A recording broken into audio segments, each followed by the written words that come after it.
Open the podcast bay doors, Hal.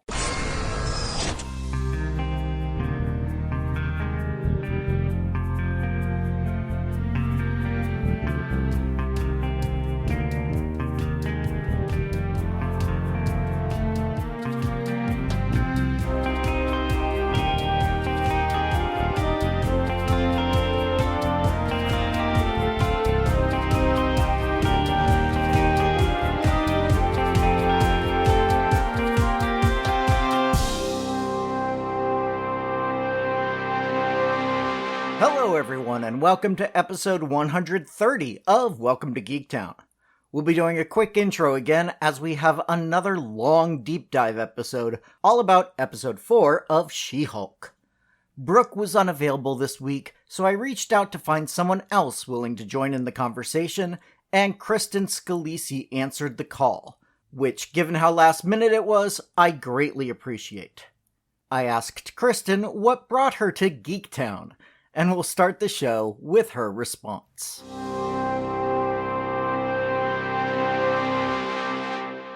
Well, my name is Kristen Scalisi, and I came to Geektown in general probably hardcore via Star Trek The Next Generation Season 3 was when I started. I had a friend who was very into it, and I just started watching with him and got very interested. Looking back through, old photos and stuff, there are tons of pictures of me in like R2-D2 underoos and Wonder Woman costumes and like holding like Hulk dolls under the Christmas tree in like 1985. So I definitely had the tendencies, but no one in my family was into really any of that aside from one uncle who was kind enough to take me to see Return of the Jedi in the theater because no one else would.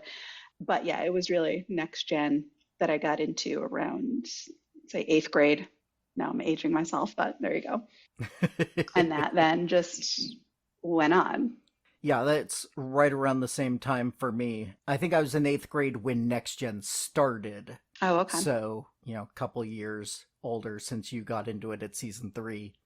And then, what about the Marvel Cinematic Universe and then Marvel Comics? I have really no connection to the comics. I did not read them at all. And when the MCU started, it was pretty funny. I did not even notice that much. The only one I went to see was The Incredible Hulk because I loved the TV show as a child, the Lou Ferrigno TV show. So I was like, oh, they made an Incredible Hulk movie. So I went to see it. I'm like, well, that was interesting. It was better than the last one with Eric Bana, but okay. And then I just totally tuned out. And I don't think I picked up the MCU for maybe 4 more years. And then a friend was like, oh, you haven't watched it? Watch that. And I started with Iron Man. I was like, oh, okay. Where have I been? What's wrong with me? Definitely I'm failing. And what have you been thinking of the show so far? She-Hulk? The She-Hulk show. I really like it. And I was going to give it a chance, of course, because Marvel has earned, me to be open. Now on. So far, in my opinion, their only misstep really has been Eternals, which I did go into with an open mind and got bored to death, but that's just my opinion. But She-Hulk, I thought the trailers, I thought the CGI looked a bit cheesy, and I was questioning, but open. I had never read the comics. My husband kept telling me I was going to love it, so I trust him. And we started on the first night with watching with my husband and my best friend, who is very not into like anything geeky, but she will go see each Marvel movie with us when they come out.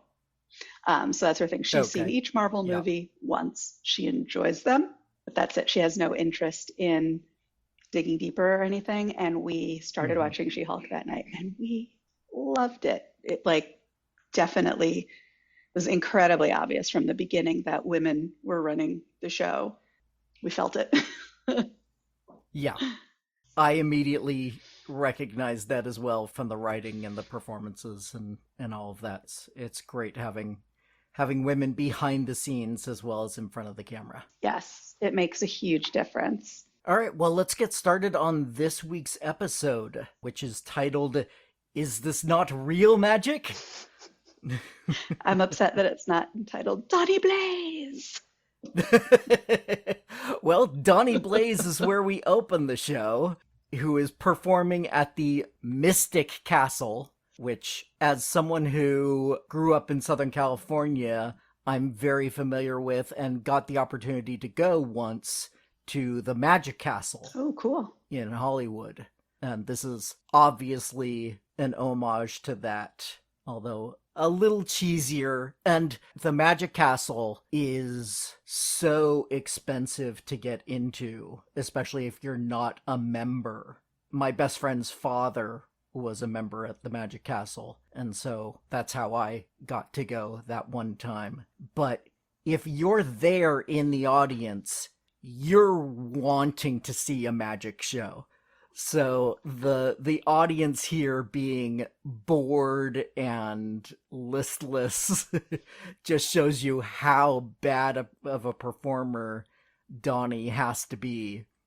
In my notes, I wrote him as a cross between Chris Angel and Job from Arrested Development. That's exactly who he reminded. There was a lot of Job Bluth energy from Donnie Blaze. Yeah.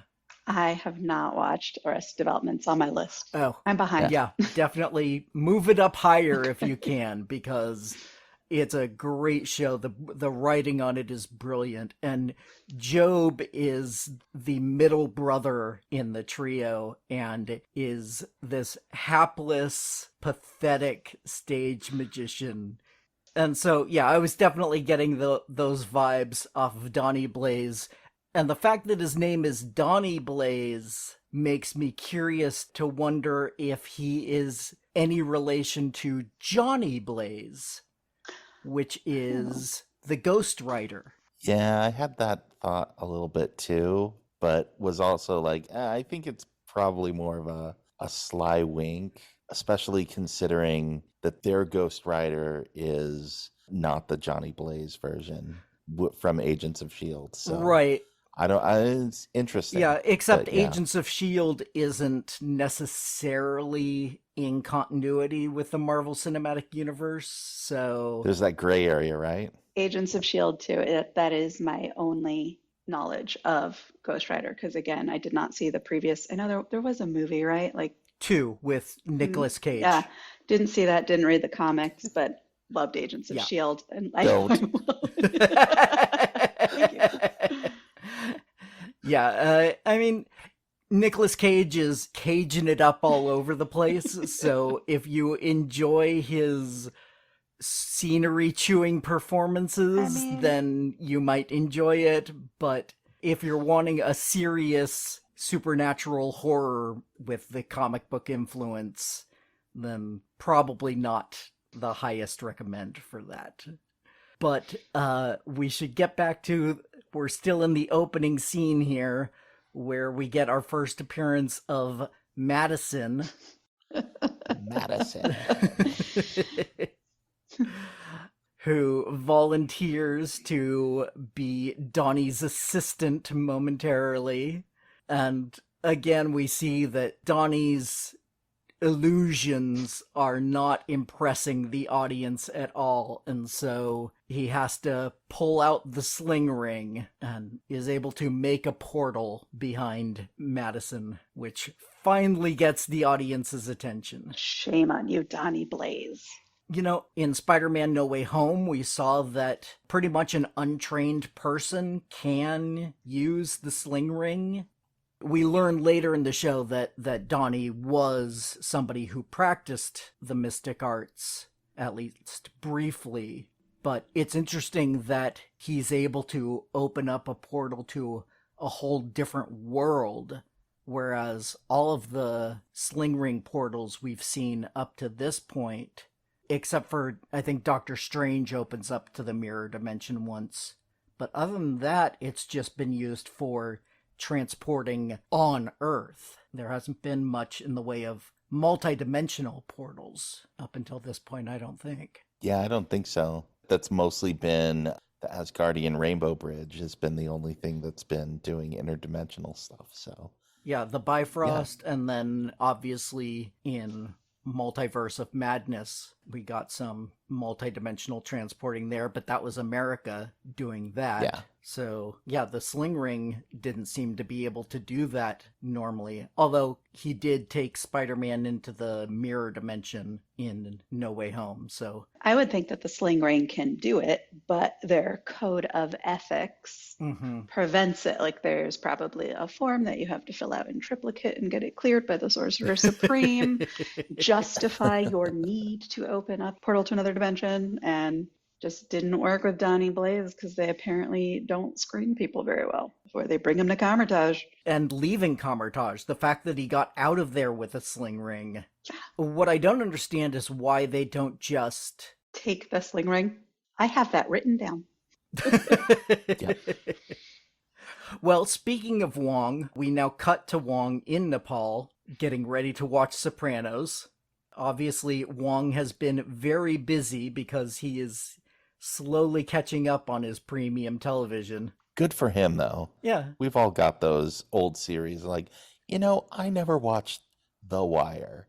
Let's go watch that. But unfortunately, Wong doesn't get a chance to watch Sopranos because Madison now shows up and she's holding a beating heart in her hand. And great. She did not care. Yeah, she's just like, whatever, this is...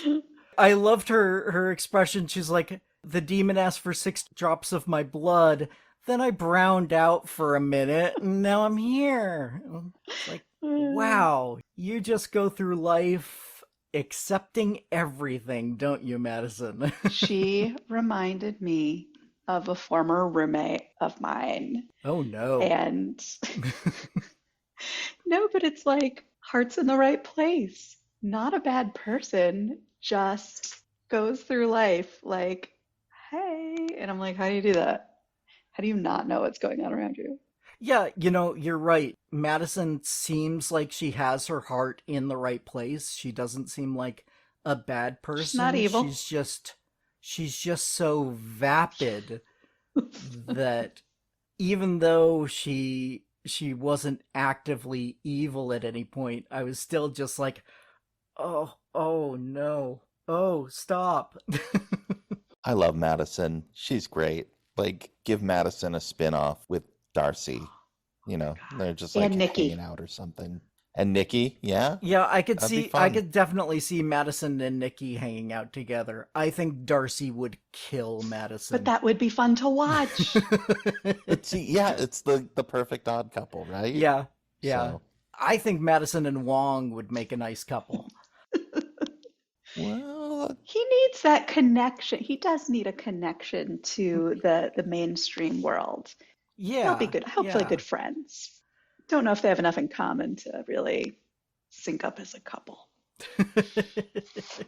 I mean, skipping all the way to the end, but she likes his drink choices, so. Yeah. They'll go out for froyo together. They'll have some vodka and yak milk or gin and tonics. Yeah. She'll call him Wonger. Watch The Sopranos. Wongers. Yeah. Great nickname. Yeah, she's a fun character. I would love for her to show up in like some Marvel one-shots, those little short films that they used to do and sometimes still do. But anyways, we'll move on from there as Wong swears his vengeance against Donnie Blaze. And we move back to our title character right after the title screen. And we get Jen talking to us once again. I thought that was going to be cheesy, and I love it. Yeah, I'm a big fan of fourth wall breaking humor. I've said it before, and I'm sure I'll say it again. And She-Hulk in the comics has been a fourth wall breaker from not her first appearance, but from the sensational She-Hulk days in the early 80s with John Byrne writing and drawing. And so it's nice that they're continuing that here. And I think it fits the tone of the show so well to have her speak to us and talk about all the tropes and everything. But one of the first things she says is, oh, everybody loves Wong. It's like giving the show Twitter armor for a week. And I heard that and I was like, oh, Jen, you sweet, naive thing. Irony alert. I do like though that she is pointing out, how toxic social media and Twitter has been about the show though. Like it's not going to give armor, but she's aware and she doesn't care. So that's what it's saying to me. Yeah. They had to anticipate that some of this was going to happen. Mhm. And they pretty much pointed out directly last episode. And so just a quick little reference to it again this episode is nice. But obviously, Wong appearing did not stop many Twitter people from hating on last week's episode simply because of the post-credit scene. The complete overreaction on that, I do not, well, I do understand, but also I do not understand. Yeah, I'm the same way. I know what they're saying, I don't understand why they're saying it. It is the most ridiculous thing to get up in arms over. My personal Twitter feed is filled with people mocking those people. Right. And so it's great to see them be like, Star-Lord dances, everyone's fine. Groot dances, everyone's fine. Jen dances, oh no, think of the children. What could be the difference between those types of humans? Gosh, it's I so wonder. hard to tell. Maybe it'll come to us later. My personal favorite meme was the Tony Stark died for this. And I'm like, oh, Tony Stark. You mean the guy who had his flight attendants start stripping on a stripper pole in the middle of his private jet in the first movie? Yeah. That Tony Stark. Yeah. He would obviously have a problem with this. Yeah. The guy who pissed in his suit in the second movie. Right. You can tell that there was no bodily humor at all until She-Hulk. That's just obvious.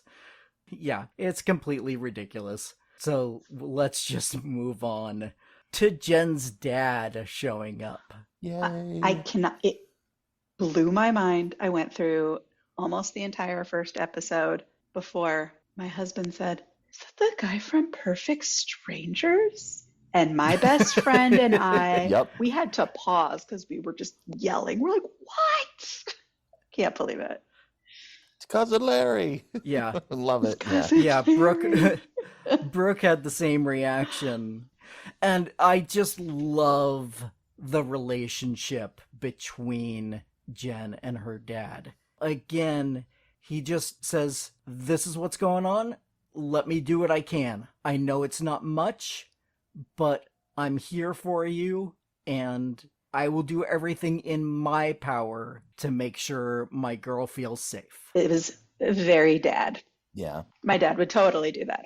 And a little bit of FTP energy from Jen Walters here. Like, I didn't call the cops. I was a prosecutor long enough to know they're not going to do anything. So, And if they show up again, then you get to use your shovel.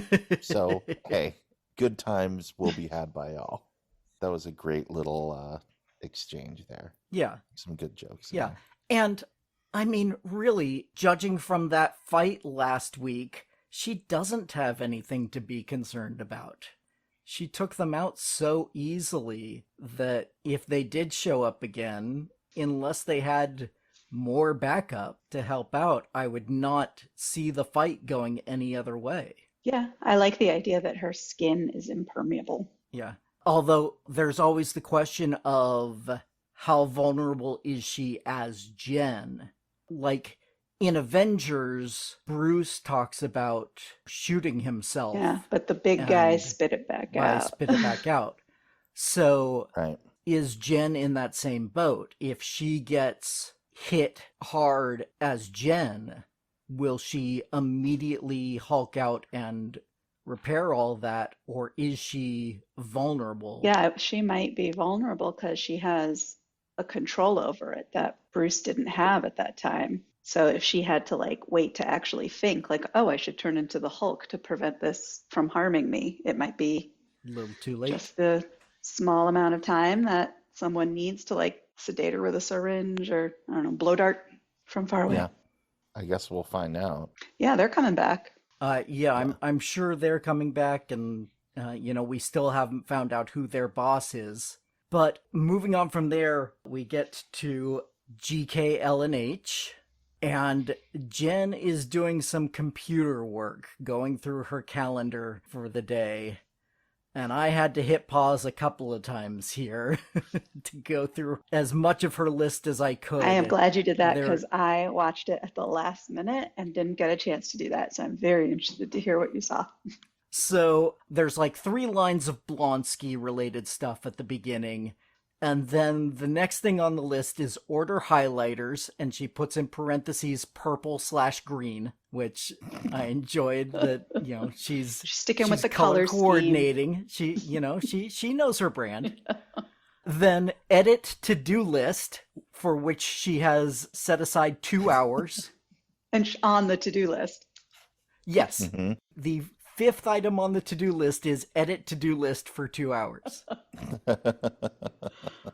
And I'll point out that all of these items are unchecked except for the very last one. So that means that she has not done this yet.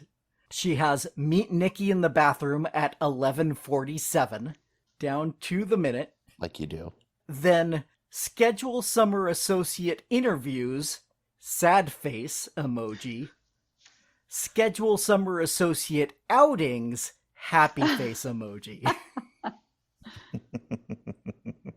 Then we've got finish Runa paperwork with Pug, buy and read How to Make Friends and Influence People, and then the final one on the first screen was sign up for Big and Tall membership. Then she does a quick scroll, and then the final page was desk feng shui. Then it's research precedents on likeness IP for Miss Pete, followed by draft cease and desist letter for Pete v. Runa. Interesting. I don't know who Miss Pete is supposed to be. Is that Megan Thee Stallion's real name? I just had that thought. Oh, could be. Yes, Yeah. Yes it is. Megan Jovan Ruth Pete. There you go. There See, you go. I am So old. I there you didn't know go. that. I barely knew who she was. But I enjoyed her last week. Oh yeah, me too.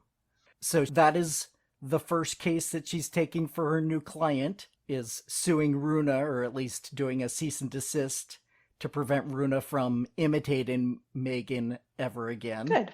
Then we've got send Bukowski deposition to managing clerk, coffee date with Pug and Nikki at 5:30, find direct contact info for Wong, eat one home-cooked meal this week, which I feel called out, but Then we get a few comic book Easter eggs here, as we have file discovery request for Kraft v. Sewell. And Kraft and Sewell are 2 of the comic book writers of She-Hulk. Oh, interesting. Then compile depositions for Lee v. Byrne. And, of course, Stan Lee was the co-creator of She-Hulk. And John Byrne was the one who wrote and drew the sensational She-Hulk, which is where Jen first started breaking the fourth wall. Oh, okay. And then the last comic book reference is follow-up Jansen class action. Klaus Jansen was an inker. And then the final item, and the only one that she is able to check off, is finish dating profile. And I was going, don't do it. Don't do it. Well, you're married, so I don't know how long you've been married, but I have. You no longer have to deal with the dating profiles. Except I have never done it. I refused, never did it. It was never something I was interested in. And now I do have a lot of friends doing it. And we are in our 40s. And so it is, I know Jen's in her 30s, but it is like interesting to see how it is on screen versus in real life because it is very similar because there's a lot of men who are not okay with women with very high powered jobs. And a lot of my friends do, and they get very insulted. And sometimes they send them body parts photos and it's just bad. And so that's, I was like, don't do it. Like every single friend I know that is doing it, they're like, look at what someone sent me. And I'm like, just no. Not a lot of winners on there. No. And if you know any, please send them to my friends. They're very nice. So we've gotten through the checklist on Jen's computer, and she creates her dating profile, much to all of our chagrins. And then Wong shows up and tells her about Donnie Blaze. Donnie Blaze! Sorry. And this is where we learn, as I mentioned earlier, that Donnie is a former student of the Mystic Arts, but he got kicked out after summoning 3 kegs and his frat brother Kai Dog to Kamar-Taj. Kai Dog. Legend. Yeah. And another show I love is The Good Place. Yes. So when Kai Dog was mentioned in the kegs, I immediately thought of Pillboy? Well, Pillboy and Jason Mendoza. Definitely. And so Wong's letting Jen know all about his legal issues. And Jen's like, well, this could be fairly straightforward. Did he sign an NDA or a non-compete? No. Was there a contract? Well, nothing in writing.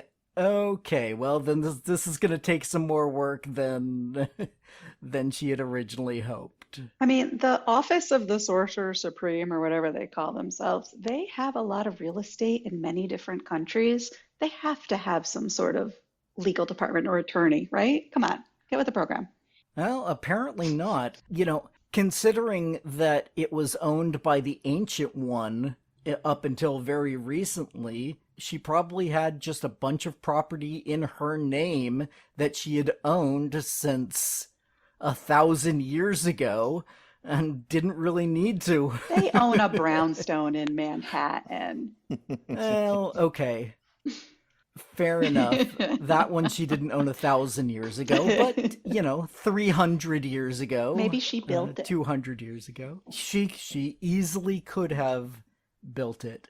It could have been she had a site on that land back when it was still only Native Americans living there, and she probably spoke to the shamans of that area. Good point. Way back when. Well, I hope by the end of She-Hulk, Jen gets some sort of, legal office running at Kamar-Taj. That would be good. Send a summer associate. They seem to have a lot of problems. Yeah. That could be Summer their associate. activity. That could be their activity. That could be their outing. Yeah. Yeah. All right, so Jen has to go to work on this cease and desist, and she decides to do her work at the bar, where Nikki is trying desperately to get her to relax. But Jen is all work, no play at this point still. I love Nikki. Can I tell you my Nikki Ramos headcanon? Of course. Go for it. My headcanon for her is that she is obsessed with the movie Working Girl and styles herself accordingly. I imagine that you go to her apartment and she just has like pictures of Melanie Griffith and those like funky stockings and, all her 80s clothing. And she just works it. Anyway, that's my headcanon for her. Headcanon accepted. Thank you. Yes. Can totally see it. Let's bring Working Girl into the MCU. And one thing I really love about Nikki in this scene, when she starts swiping on Jen's matches, she has that quick line that just says, "Ugh, hetero life is so grim."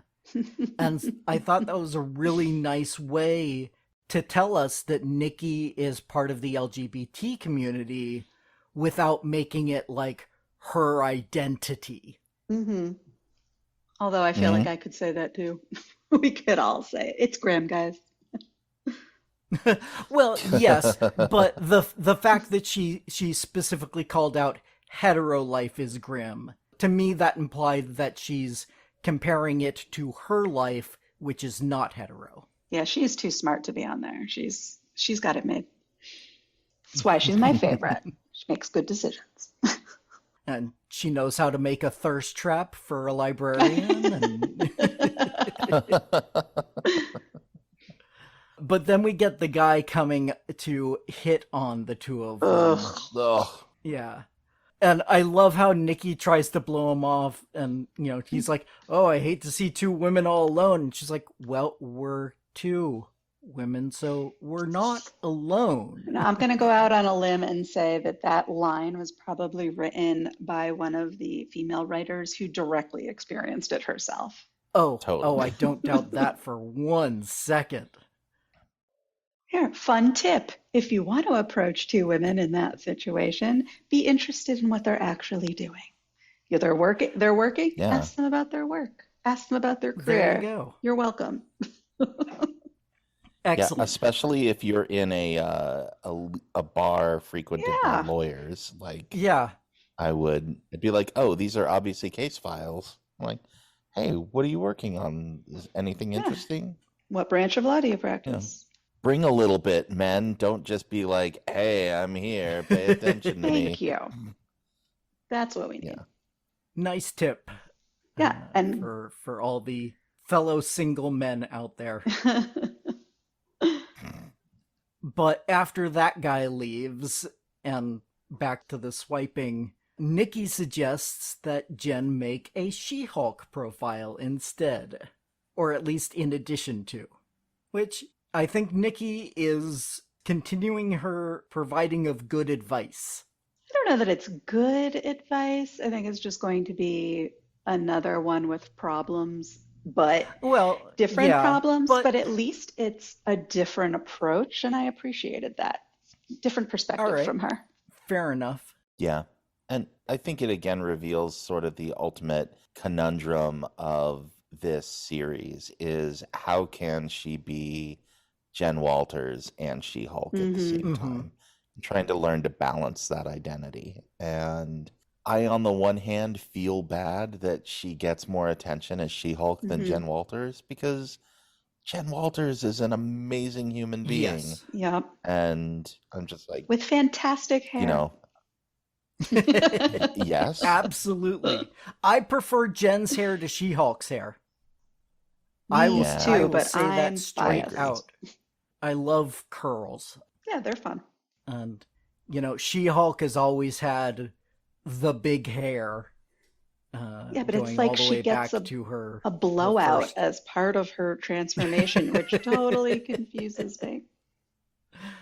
Right.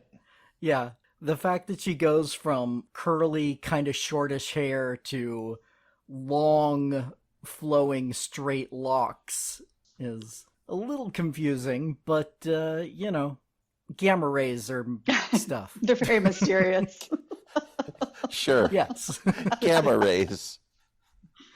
That's the answer for everything. Apparently they affect hair follicles in a very unique way. And not just making them fall out, which is what real gamma rays will probably do. But yes. Well, yeah. Yeah. But that's okay. Yeah.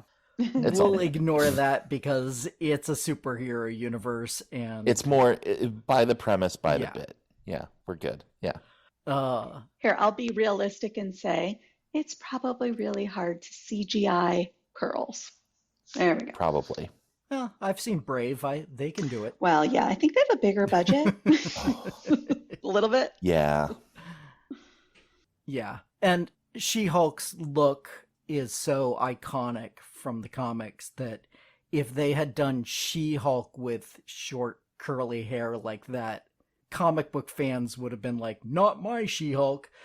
Ugh.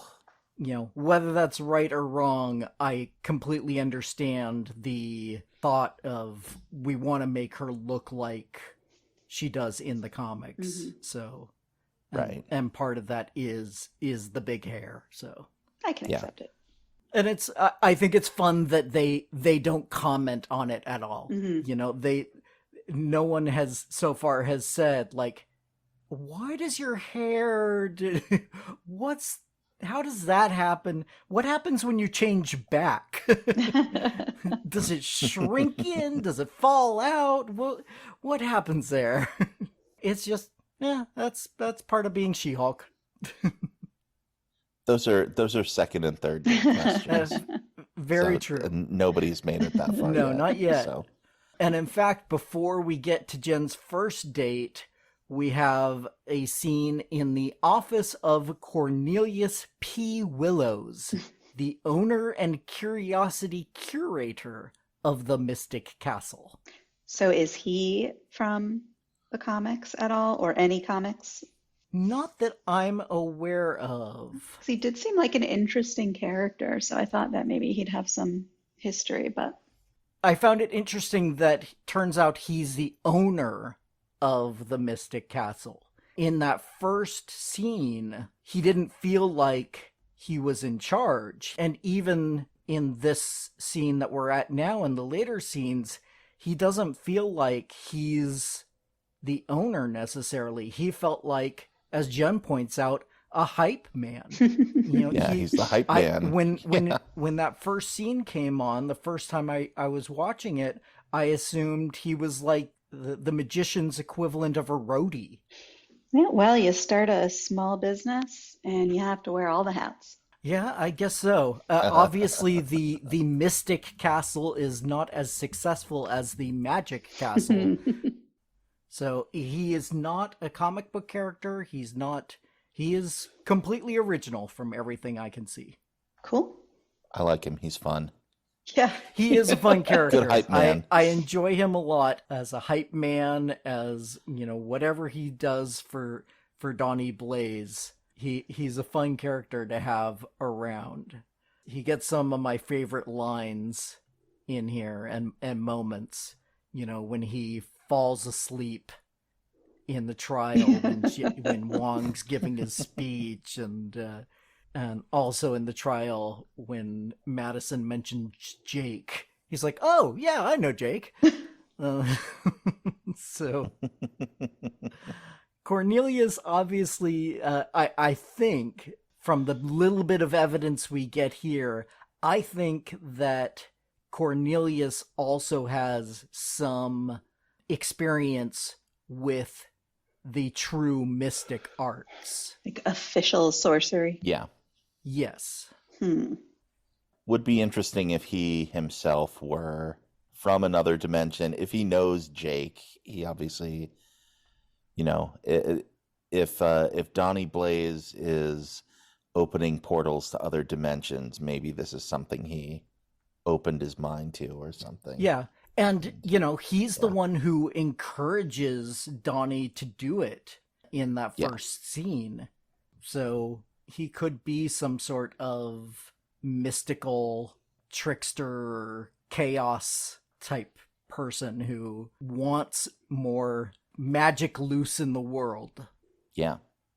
I'm into it. While I was looking this up, I also found out that the actor, Leon Lamar, is officially the oldest actor who has portrayed a character in the Marvel Cinematic Universe. Oh, really?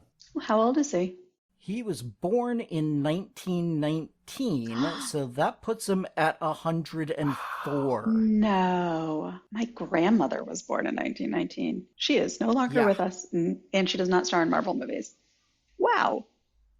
Wow. Good for him. That is an achievement. And he still seems pretty He was funny spry. too, like with it. So, Yeah, yeah, he was... there's got to be a story there. Apparently, he didn't even start acting until he was in his late 70s. Wow. Wow. Good for him. And now he's in She-Hulk. Yeah, and now he's a Marvel character. Wow. Yeah, good on him. Absolutely. Yeah. But he and Donnie refuse to accept the cease and desist that Jen and Wong are there to deliver. And so we continue on to court. But we don't get to court quite yet because we do have Jen's date. Oh, so painful. Yeah. In my notes here, I wrote, his first line is, "No, officer, that stroller hit me." And that's how I got a lifetime ban from Winnipeg, Canada. And it gets worse from there. Yeah. How did these two match? This is terrible. Yeah. Probably one of Nikki's random swipes. Well, you have to guess that he lied on his profile.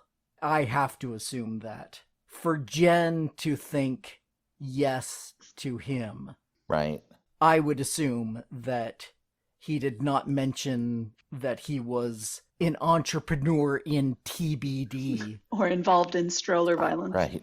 Or I love his line though, where he's like, "I hate LA. Everyone here is so phony.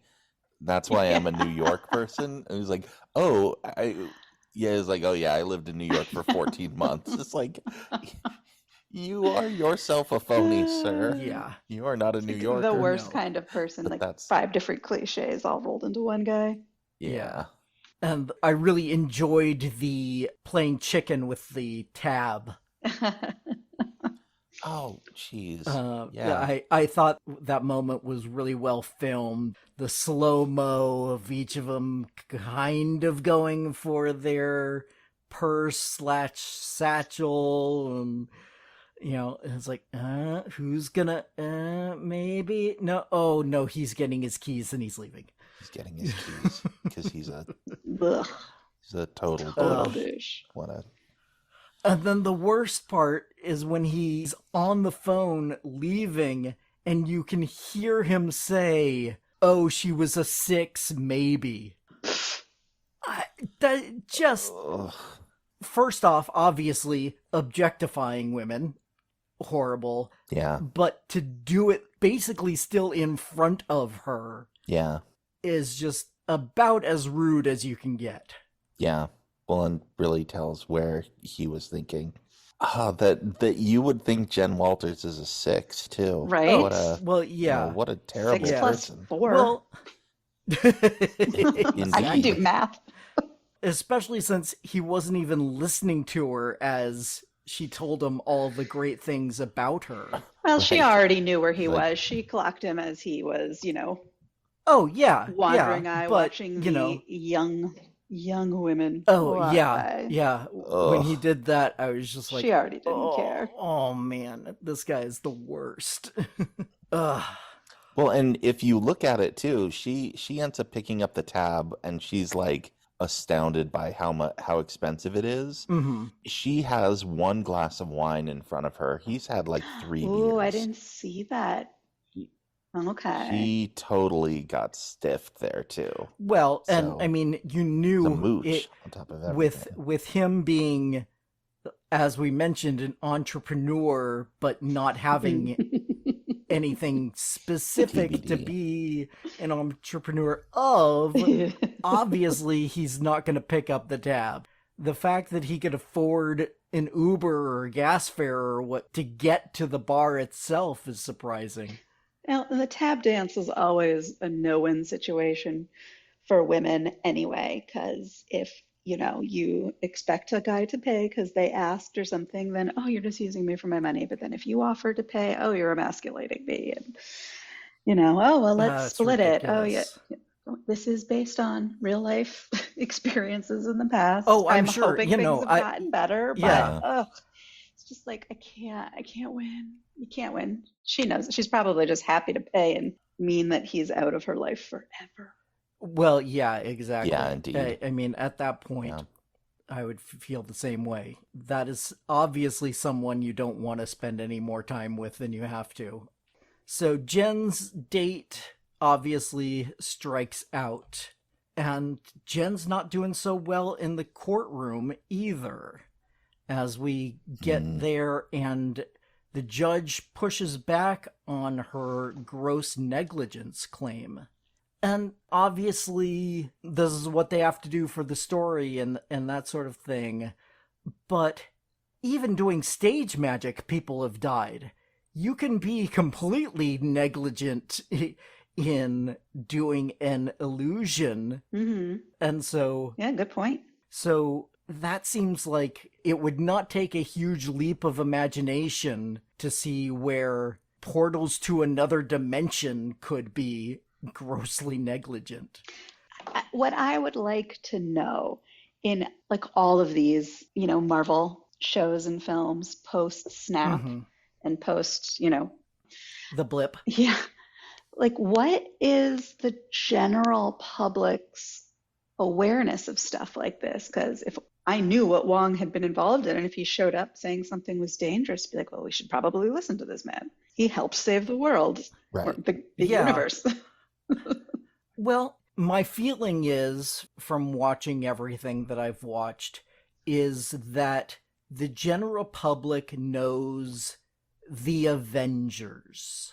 And if you weren't a member of the Avengers, then you're not generally on the public's radar. Hmm. And so, even though Wong was there at the final battle with Thanos and was obviously key in getting that huge army there, probably the general public doesn't really know much about the huge army and what was involved. They just know Iron Man, Captain America, Thor. But during the blip, though, Wong is part of this like semi-Avengers group that's sort of like looking over world affairs, and like he's talking with Captain America and Black Widow and Captain Marvel, and they're trying to run things around the world. I'm like, I would assume that people like knew him from that, but I guess maybe the not. judge was blipped. You know,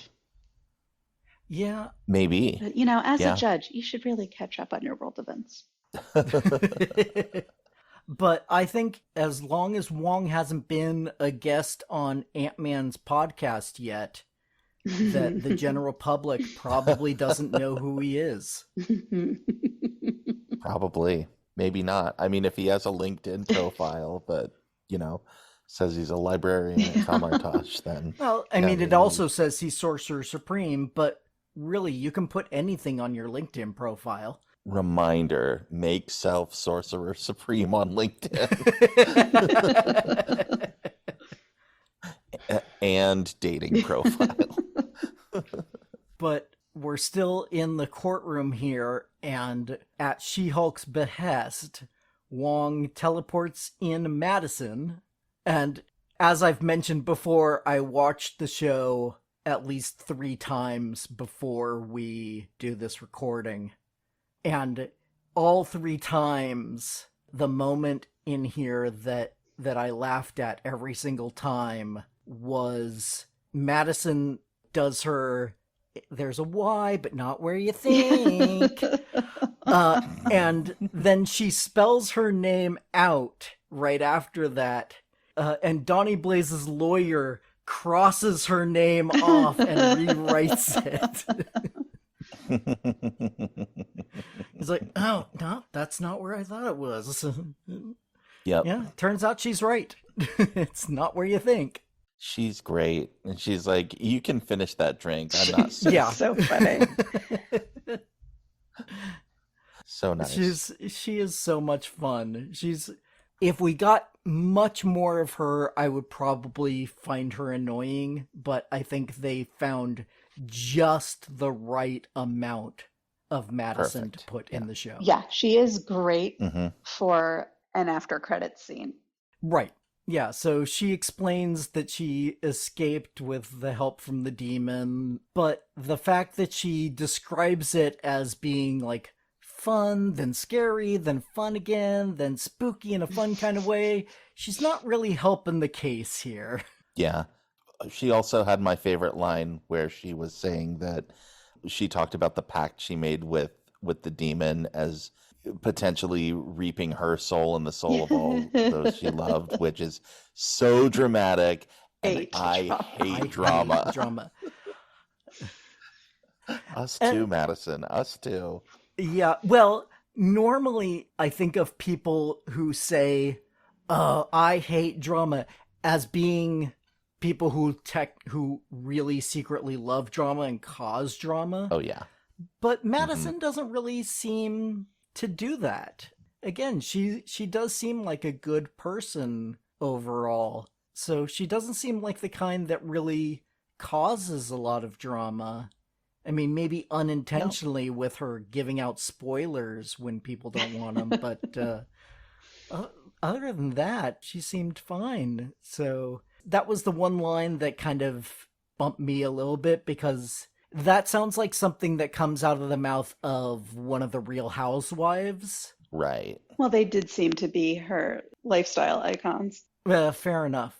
which is why she reminded me of a past roommate, because that was like her goal, to be like the man. Real Housewives. And I'm like, what kind of person are you? You're fascinating. She was fascinating. She hates She does. drama. She hates drama. That's Drama. So much of what Hates she would drama. say is just She reminded me of my hates roommate. drama, but oh my god, have you heard about what this person said? But a little tidbit I enjoyed here is Blaze's lawyer moves to dismiss, and he mentions that there's precedent that you can't copyright magic. And I went and looked it up, and that's true. Oh. You cannot copyright a specific illusion or a specific magic trick, although you can copyright recordings of it, photographs of it, and even written descriptions. But the trick itself is not copyrightable by law. Oh, that's interesting. So if you know how somebody does a specific trick, you can totally do it on stage yourself. There's nothing legally preventing you from copying another magician's trick. I'm totally going to steal magic now. Sweet. Yeah, but you can't copyright magic, but apparently you can do magic in court, which Well- all three of them are doing the entire Also, you can't time. copyright magic, but he like kidnapped people, pushing them through portals. And Yeah, stuff. you may not be able to copyright magic, but the fact that you sent a friend to a parking lot in Pomona with no way to get home to a hell dimension of some sort. Yeah, these are dangerous things. All they really would have had to do is have Donnie perform the trick once in court. Mhm. If she had seen, oh, this opens to a whole different dimension and they can get stuck there for God knows how long, that is dangerous. Yes, I am going to grant your preliminary injunction. Right. I just wanted Wong to just jump up and grab the sling ring. Like, what's anyone going to do to him? It's Comertage property anyway. There's your case. Oh, there you go. Yeah, this belongs to the Masters of the Mystic Arts at Comertage. It was not rightfully his to take when he was kicked out of school. It is school property. That There you go. It's like stealing a Chromebook. a very, very dangerous Chromebook. Yeah, again, these are the things that when you're watching it the first time, you don't really think about. It's more a second viewing or a after the case sort of thing. Right. Because the show is a lot of fun and there has to be conflict in order to continue the show. So even though we can see a simple solution, they're not going to take it at this point. And again, it's by the premise, by the bit. Exactly. You just go along for the ride because it's a TV show. It's okay. Yeah. Mm-hmm. So, yeah. So, they don't win their case yet. They don't lose their case yet, but they do lose in the fact that they don't get the preliminary injunction. And so at this point, Donnie can continue to practice, but the judge will reach a decision in a few weeks on the permanent cease and desist. And apparently that was Friday afternoon, and Jen is now back home working on Friday night. and doesn't even know what day it is until Nikki calls her out on it. I felt personally attacked by that as a person sitting home in her pajamas on a Friday night. Yeah.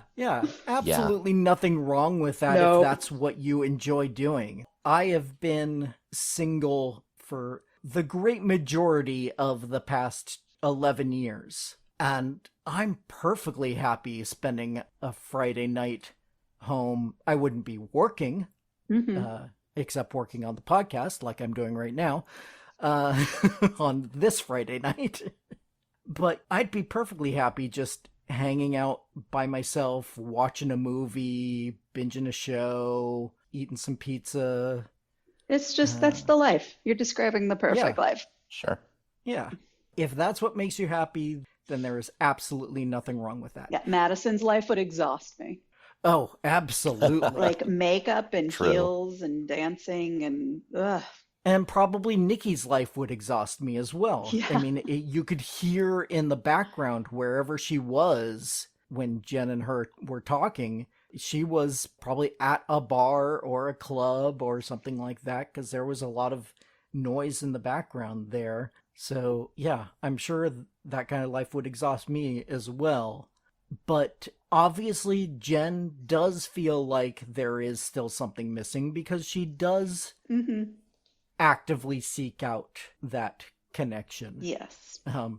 First, she gets another line where every single time I cracked up, the phone buzzes at her and she looks at it and it says, "No new matches." And she's like, why is that even an alert? Why would you do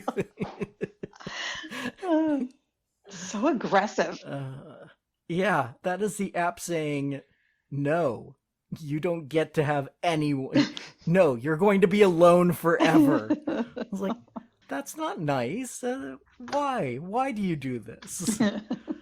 But Come back and start swiping on randos if you want to make some matches. Yeah, Come on, be I more mean, desperate. I could see an alert saying no matches right now, but there's a bunch of new people on here, so come swipe or something to that effect. But the fact that it's just no new matches. Well, they probably Yeah. purposefully are like, hey, let's ruin people's self-esteem to get them back on the app. Well, yeah, there is that. I remember hearing a news story somewhere that certain dating sites, because they don't want people to make permanent matches, they purposefully match up people a little poorly. Because they want them to keep paying. Oh my God. Exactly. Oh, that's gross. Yeah. They don't make money when people get married. They That's so yeah, gross. it really is. So anyways, Jen says, okay, it's time to do this as She-Hulk, and makes her new profile, which immediately just blows up. And she says something interesting there. She says, well, that's demoralizing for Jen. Yeah. But she says for Jen, not for me. Yeah, so she's separating herself out the way Bruce does, even though she doesn't have that like disconnect the way Bruce does. Exactly. At least subconsciously, she does think of Jen as She-Hulk as two different people. But she does go on some She-Hulk dates, but they're almost as bad as the Jen date was. I mean, at least they're not afraid of strong women. Well, that first guy I think kind of was. He wants to be like, well, I'm not even a superhero and I'm deadlifting 600. Look at me. And, so I think, you're very strong. At least that guy, even if he was willing to date someone strong like Jen, he still wanted to... You'd have to one-up her. Exactly. Be exhausting. Yeah. So I called him out as being basically the toxic masculinity guy. Yeah. Because first he does that and then he yells for service. Yeah. Yeah. Not great. The second guy was your typical LA guy who wants to talk all about his screenplay. while also not consulting the lawyer sitting in front of him. Like, again, it's so easy to talk to Yeah, someone if you just pay a little attention. Like, he'll go home yeah, and be like, oh, she just didn't even seem interested in my screenplay. But it's like, you're there to have a conversation. Say, I wrote a screenplay about lawyers. What do you think of this? yeah. Here's what I did with the lawyer. How do you think a lawyer would actually react in this situation? Yeah. There were plenty of opportunities for that guy to actually make it a conversation as opposed to a monologue. But like I said, kind of the typical LA guy.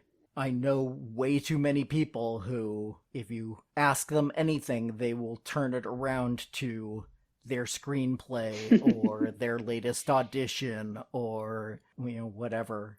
I was tangentially in the entertainment industry for a couple of years, and so Oh, cool. I met many, many men like that. But do you have a screenplay? No.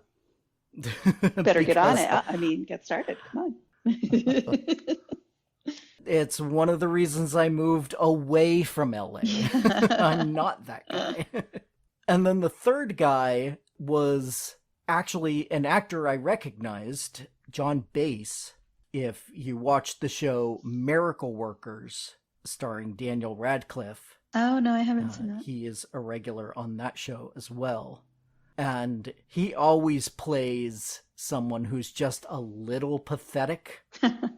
Yeah, so that was my take on him is, he's basically the superhero chaser. Hmm. He's, to put it bluntly, he's a star he wants to be with someone famous, and in the Marvel universe, that means superheroes. Hmm. Yeah. And so it's all about, ooh, how powerful are you? What can you do? Is your skin impenetrable? Are you indestructible? Do you have super speed? What you got? What you got? That was What about Yeah, that was vibranium? super creepy Yeah. to me. I'm like, oh, you want to murder me? Yeah, the fact that he refers to her as a specimen Ugh. is, Right. I mean, it's basically the ultimate objectification. It's like, oh, I'm a little nerd and you're my little collectible. I mean, again, Yeah. I feel like this is like a very specific criticism of The worst fans. fandom and yeah. So warranted. And this is where Jen asks us as the audience, is there anything worse than dating in your 30s? And as a single 40 plus man, I say, yes, there is something worse. Dating in your 40s. Yeah. Although maybe not, because I think by your 40s, everyone kind of knows what they want This is very true. and is much more open about just saying that. Being like, I am not looking for this right now. I'm not looking for this. This is what I'm looking for. Are you also looking for that? You are? Great. Let's move on. You aren't? Great. Let's No let's harm, go our no separate foul. ways. Hi. You can also, yeah. Yep. Oh, my husband was 45 when we met. Oh. So you're saying there's hope. I No. think there is. Yeah, totally. But finally, Jen meets what seems to be a good guy at 1st. Hmm. Everything's looking positive in this first scene where we find out he's a pediatric oncologist. He wants to hear more about Jen. He listens rather than talking. And Jen is obviously interested. He's nice and he saves babies, Yeah. as opposed to like getting in fights with strollers. And he's pretty good looking. Definitely. I very much appreciated the feminist porn of just hot guy reading Roxane Gay tableau. I was like, Right? again, written by a woman. I very much enjoyed that too. And Roxane Gay, also contributor to Marvel Comics, co-writing Black Panther comics with Ta-Nehisi Coates. I did not So- know that. See, I am so far away from the comic world. I should get closer.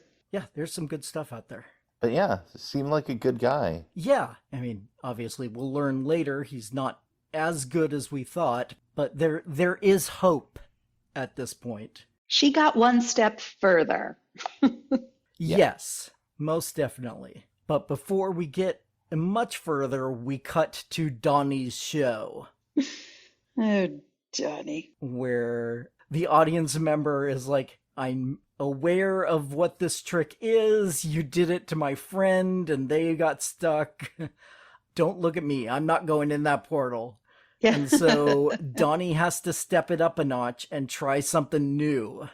And I loved this trick. I loved the way it all kind of turned out, where he summons the dove lands on the woman's hand, it lays an egg. It's all looking very professional until the egg hatches and a demon pops out and starts attacking. Yeah, I did not expect that. No, I don't think anyone was expecting the Demon Inquisition.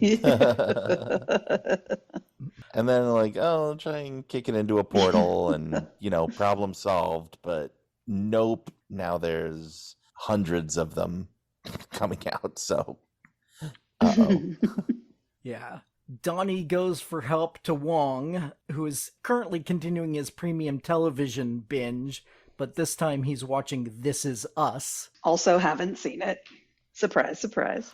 Me neither. I watched the first few seasons and then I kind of fell off of it. It got a little too soap opera-y for my taste. Yeah, it didn't look like my style, but who knows? It was definitely an interesting show at first. The fact that they hid in the first episode that it took place in multiple time periods and was cutting between different generations, basically. Mm-hmm.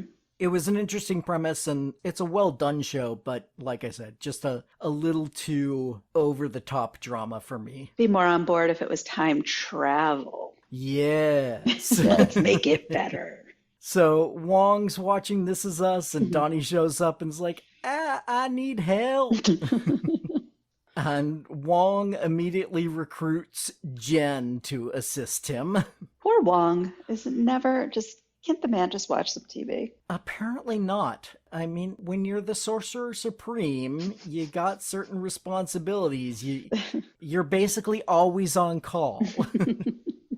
Yeah, and Jen's date is going very well before Wong calls on her. She spills some wine on him, and I like how she tosses the sweater away. Where's She's my like, shirt? we don't need that anymore.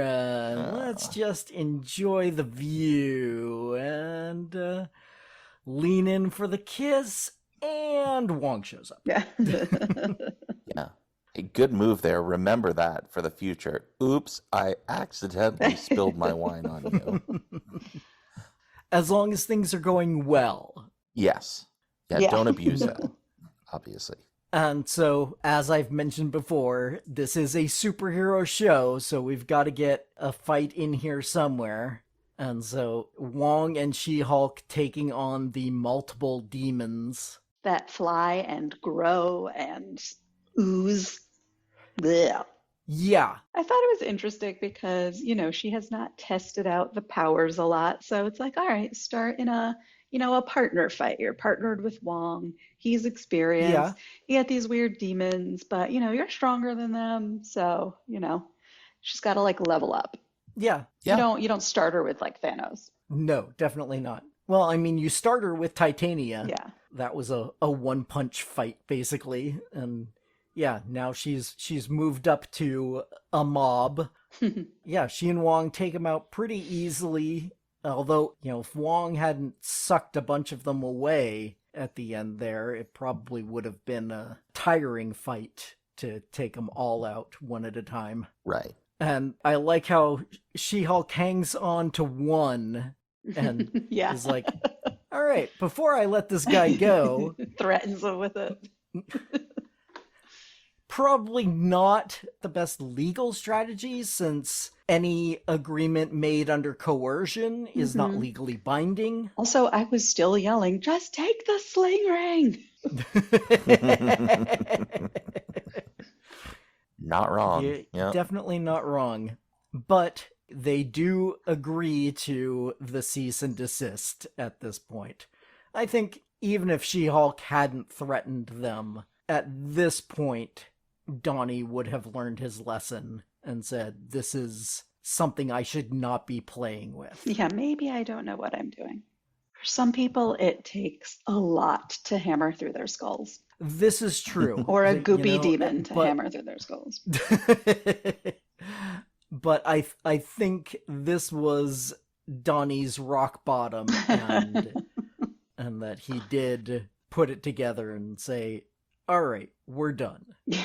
And so Jen gets to go home, and I loved her landing here. That was the smoothest entrance, where she's just like, thunk, lands right in the guy's lap, basically, straddling him. But covered like- in goop. Hi. Well, there is that. Yeah. Not just covered in goop, but has an actual demon claw in her hair still. Oops. Oh well. Oops, all demons. Hey, he seemed into it. Yeah, no, he was Yeah. fine with it. Their date continued to its natural conclusion, shall we say. You know, you have to wonder if a guy like that, who is obviously above average in size, being picked up like that and being carried to the bedroom, if that's like a secret fantasy of his, Maybe. to be dominated in that way. I'm not judging. No, Yeah, Yeah. whatever you're into. I will not yuck anybody's yum as long as it is not actively hurting anybody else. Yeah. But then we get to the next day where, unfortunately, we learn the negative I was side. so sad for her. I was so Yeah. disappointed in him. Like I was his babysitter or something. I just wanted to like wag my finger at him and be like, for shame, just shame on you. And then I just wanted to hug her. Exactly. I was in the same boat where it's like, what are you doing? You have this wonderful woman who sometimes she's smaller than you. Oh no. You know, I mean, Yeah. she's still basically the same person. And just to completely blow her off like that. Yeah, so frustrating. She made breakfast, and it was an amazing looking breakfast Yeah, too. stay for Yeah. breakfast. Fresh squeezed orange juice and eggs and berries, and like, holy cow! His loss. Like, Yeah. yeah. If I woke up to something like that, I would never leave. Seriously. I'd be like, all right, I Wow. live here now. But also, she did go on the dating site as She-Hulk. Yes, she did. She's taking those baby steps. She's getting more comfortable in both her skins, I think. She needs like a combo, though. You know, she needs to find someone who appreciates both sides. Yeah, I Exactly. actually posted that on Twitter when I was watching the show for the first time. I was like, Jen, find someone who loves both. Yes. And then I put a space Exactly. and said, like me. Yeah. Aw. I think there's a lot of us out there who are definitely feeling that. We're just like, oh, Jen, we love you. We also love She-Hulk, but Yeah. we love Jen Walters. Still. Yeah. And apparently when it rains, it pours, because not only does the guy take off, but then Jen immediately gets served. I like that Jen recognizes a process server on site, though. Yeah, I like that. Yeah. She's like, I'm a lawyer. I know what a process server looks like. You are not Right. a delivery man. Good try. He's like, yeah, Yeah. turns out you're being sued. And I noticed in this scene, the TV was on, and we hear that Titania had been cleared of all charges, and that it was pretty quiet, but you could hear that she was now promoting her skincare line.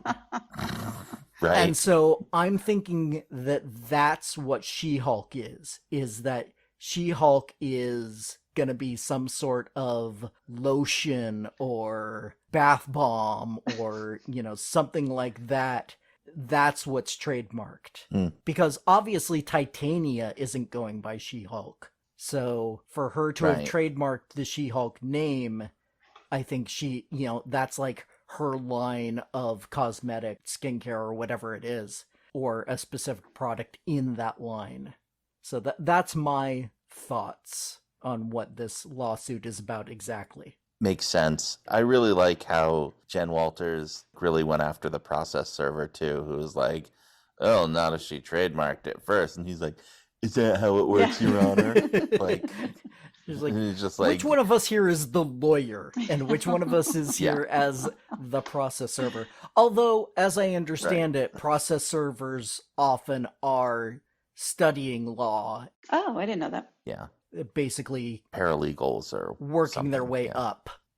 It's kind of a scut job for paralegals and such. That's interesting. Because you do have to know, like, legally I can approach this person at this time, but I can't do it here. And, you have to know the laws involving serving somebody in order to do it properly and have the warrant or the lawsuit or whatever be legally binding. That's a good point.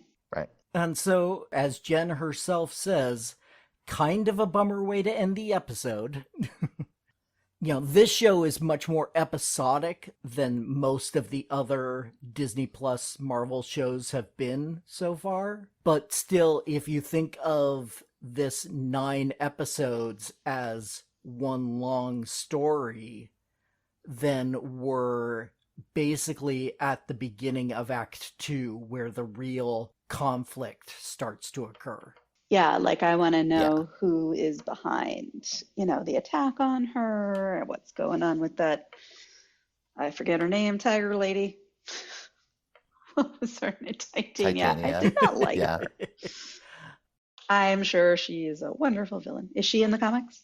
Oh, yes. Oh, okay. Yes. Okay. She is a long-standing She-Hulk rival. I'm betting next week we're going to get a lot more with her, and so that's when I'll be going into a lot more detail on her comic book background. Oh, cool. But yeah, she is a long-standing, first just straight-out villain, but now more of a friendly rival. I was just irritated that they said dropped all charges. I'm like, how can you drop charges if someone bursts through the wall of a courtroom?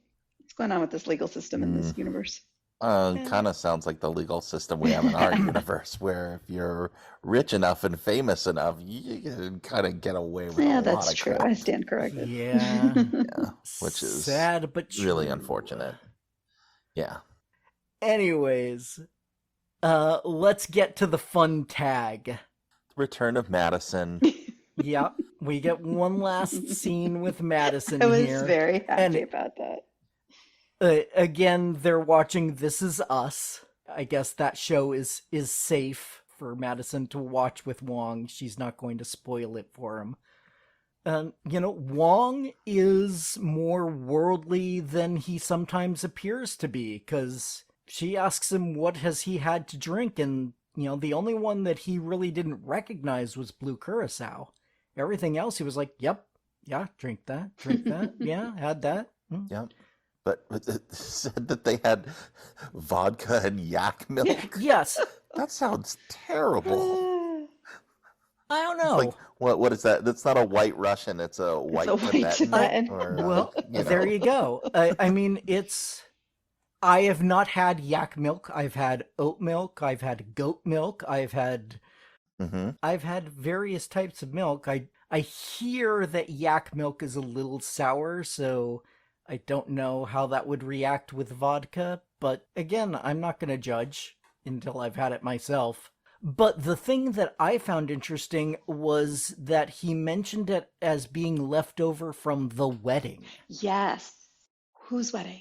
Yeah, because Christine's wedding did not involve yak milk. It did not. There was No, and it was in New York. Who's getting married at Comertage? That's a good question. Now, obviously, Benedict Cumberbatch didn't show up in this episode at all. Mm-hmm. And the last time we saw Doctor Strange, he went to a different dimension with Clea. And Clea ends up being Doctor Strange's wife in the comics. Oh. So it's probably a stretch and probably not what they were referring to, but who knows? Probably just some other random person. I mean, if they've got Donnie Blaze coming through there, you know, they must have all sorts of crazy Yeah, but why would they characters why would they specifically say leftover from the wedding? Unless it's going to be something. They wanted to make us think about it and get... Oh, I'm sure that they Exactly. they throw these things in just to make us theorize. Like I said, probably not what it is, but a fun theory to throw out there. I mean, in the MCU, it could be anything. That's the fun of the MCU. Very true. Yep. You know, it could be Vision and Scarlet Witch.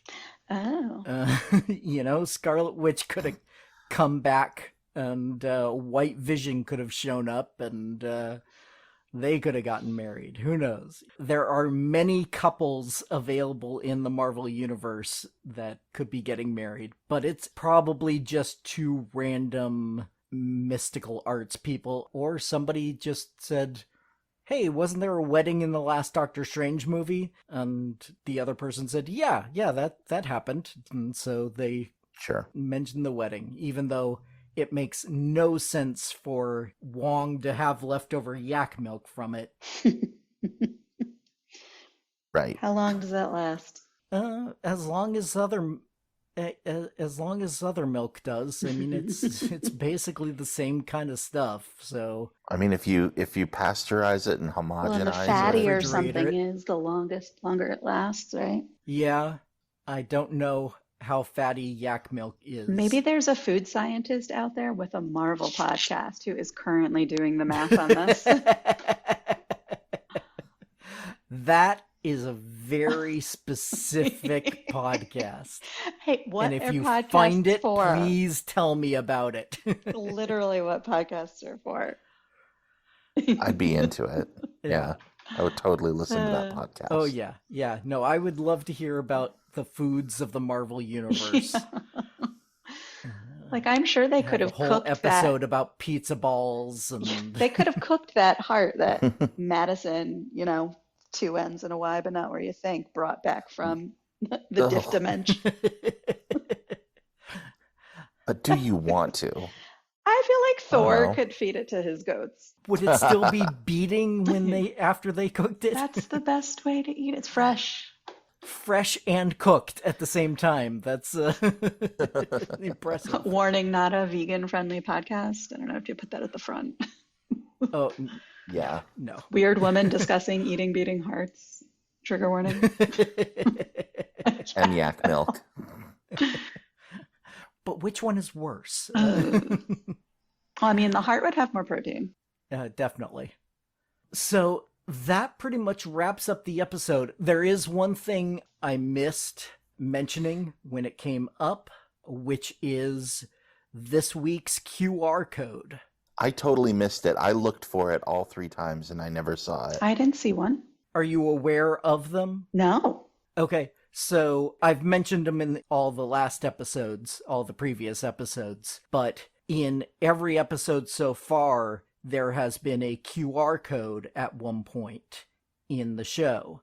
And if you pause and, use your phone, it will take you to the Marvel.com website and give you a free comic. No way. In the first episode, it was Savage She-Hulk #1, which is the very first appearance of She-Hulk. In episode 2, it was Dan Slott's first issue, which is the strongest influence on the show, is Dan Slott's run on She-Hulk. In the third episode, it was She-Hulk #2. Unfortunately, The QR code is small, and when I finally did catch it, I was watching it on my TV, which is too pixelated for my phone to recognize it as a QR code. So I don't know which issue it will take you to, but you can find the QR code on Jen's computer screen in the law office when she is making her profile. When she is making her matcher profile, it is down near the bottom of the screen. There's like 3 squares. One is a QR code. One is like basically it looks like a website, and there are 3 images at the bottom, and the middle one is a QR code. And so that should take you to another free comic book for you to download and read. I just have to say, I am so lazy, and I would never dig deep into this stuff myself because, lazy, I don't have time, whatever. I so appreciate that there are people out there who, one, take the time to do this type of research and set this stuff up and give us all the Easter eggs, and then 2, that other people, look for them and find them and tell the rest of us. Makes the world a better place. Well, thank you, because that's pretty much what I'm doing on this show, and I really appreciate getting the point of view of people who aren't as familiar with the comics and see what they're thinking about the show just from purely the standpoint of a television show. Yeah, maybe I'll read them after the show's over. Yeah, I definitely highly, highly recommend Dan Slott's run on She-Hulk. Okay. Like I said, it's the one that most influences this show. Some of the characters like Holloway and Pug are creations that are specifically from that run. And so if you're enjoying the show, the comic takes it even a step further because, you have so many more ridiculous tropes from the comic book stories that can be turned into legal situations. Spider-Man sues J. Jonah Jameson for libel, and, it's a great run. It's a lot of fun. I wanted to thank you both for appearing on the show. Kristen, if people wanted to follow you, do you have any social media or anything online that you'd like to plug? I mean, I am at Goddess of Carbs on both Twitter and Instagram, but I am middle-aged and not that interesting with my social media, so you have been warned. Well, if you enjoyed listening to Kristen as much as I enjoyed talking to her tonight, then you will probably enjoy following her on those. Thank you. This was very fun.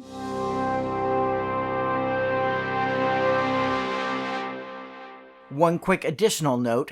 After recording, I was finally able to get my phone's camera to recognize the QR code, and so found that this week it leads you to 1989's West Coast Avengers Annual number 4, which is an unusual choice.